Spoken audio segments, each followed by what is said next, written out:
When it comes to losing weight, most people just think automatically, oh, I have to eat less food, you know, I have to be starving all the time.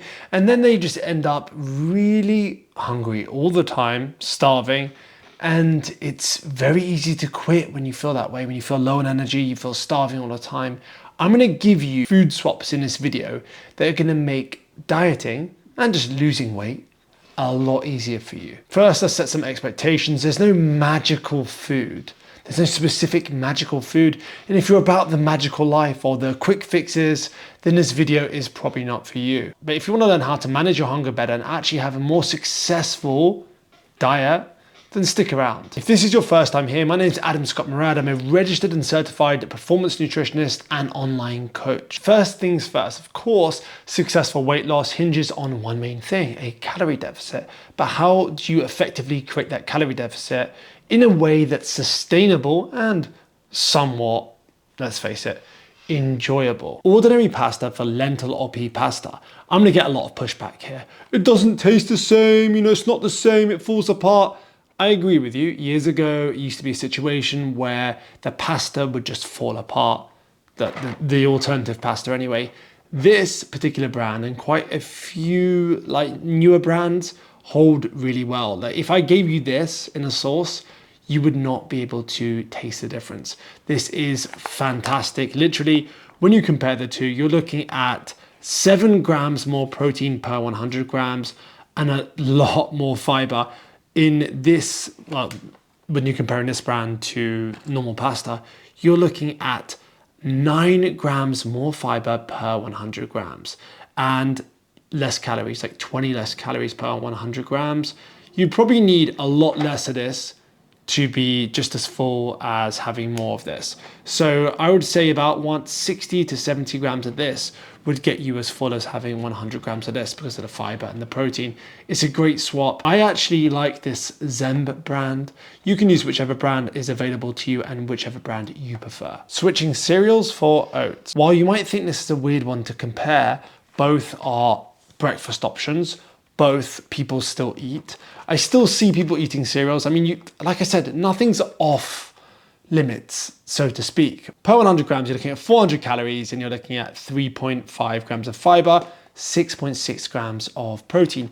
Yes, you can probably get some better cereals that are higher in protein and whatnot, but with oats, you have 12.2 grams of protein per 100 grams and 10 grams of fiber. These are jumbo oats. I recommend jumbo oats. Cooking them, soaking them, whatever you want to do with them is completely up to you. Baking them, that's a common thing.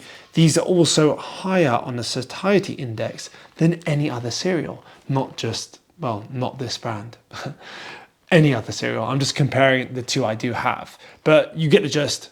Oats, well, switch out cereals for oats and you'll be more full. Switch sweet potatoes for squash. And you might be saying, sweet potatoes are healthy. Yes, they are. They're just a bit higher in calories than squash. And squash is a good replacement. Like I said, none of these foods are particularly off limits. It's just the better swap, like the smarter swap. So when you're looking at sweet potatoes, 100 grams of sweet potatoes is around 86 calories and 3 grams of fiber. Pretty good. Then when you look at like butternut squash, for example, you're looking at per 100 grams, 45 calories and 2 grams of fiber.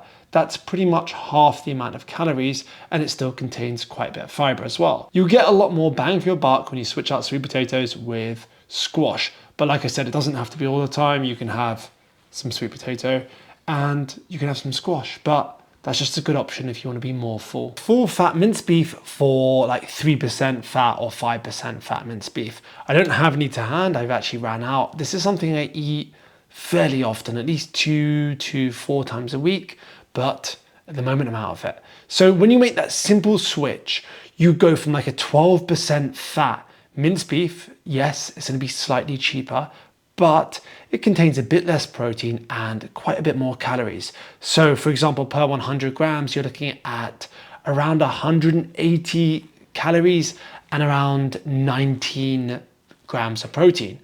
When you switch that to a 5% fat minced beef, you're looking at 130-ish calories and 22 grams of protein. So you get around 3 grams more protein per 100 grams, and you're saving more or less just under 60 calories. You're probably thinking that's not a huge amount of calories, but all these things, all these tweaks add up.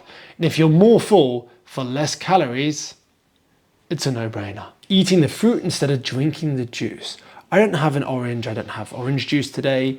The reason I don't have orange juice is because I'm quite deep into a cut and I don't value, I mean, I like orange juice, but there's better ways to use my calories. Like, for example, a small glass, well, relatively normal glass of orange juice is around 122 calories. It's easy to drink 2 to 3 glasses of orange juice and then you're racking up the calories. Instead, eat the fruit. One orange contains around 60 calories. And even if you had 2 oranges, that's way better than drinking 2 to 3 glasses of orange juice. Switching out bananas for berries. You might think I'm crazy, but this banana contains around 100 calories.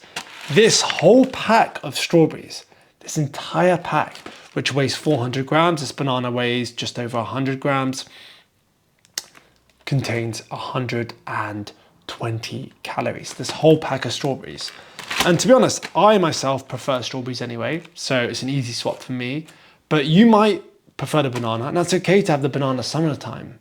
But these strawberries and berries in general, even this pack of blueberries, contains less calories than this banana. In general, berries are nutrient dense, packed full of nutrients. They've got more fiber than a banana. They are more filling in general than a banana. You get a lot more food for the same calories and sometimes less calories. Now for the final one, peanut butter for powdered peanut butter. You might be thinking, what is powdered peanut butter? Let's put it this way. 2 very conservative spoons, or tablespoons of peanut butter is gonna get you to around 180 calories. That's me being very, very conservative. I'm gonna go more on probably like 250 calories. 2 tablespoons of powdered peanut butter is going to be around 50 calories. There's a huge difference there. You're talking maybe even 4 times the amount of calories in this compared to this. So you can add this into your oats, this powdered peanut butter. You can add water to it and then put it on top of your oats, add water to it and put it on top of your pancakes, add it into your pancakes, add it into smoothies, whatever. It tastes great. It actually does taste the peanuts. Before you're wondering, oh, maybe it doesn't taste the same. Yeah, sure, you might enjoy this a bit more, but this is gonna go a long way to help you with your diet, especially if you actually like peanut butter. I don't love it, but this has been helpful. This has been helpful with some recipes, sometimes putting it in my oats. It's been super helpful. But like I said, I don't love peanut butter. I've had this jar for, I don't know if it's off, for a while now. And that's all for this video. If you've got any questions, comment below. Any deeper questions, feel free to send me a message on Instagram. If you want to work with me on a one-to-one basis and feel and look the best you've ever felt, fill out the application form below and then we can set up a free call. Have the best day ever and we'll talk soon.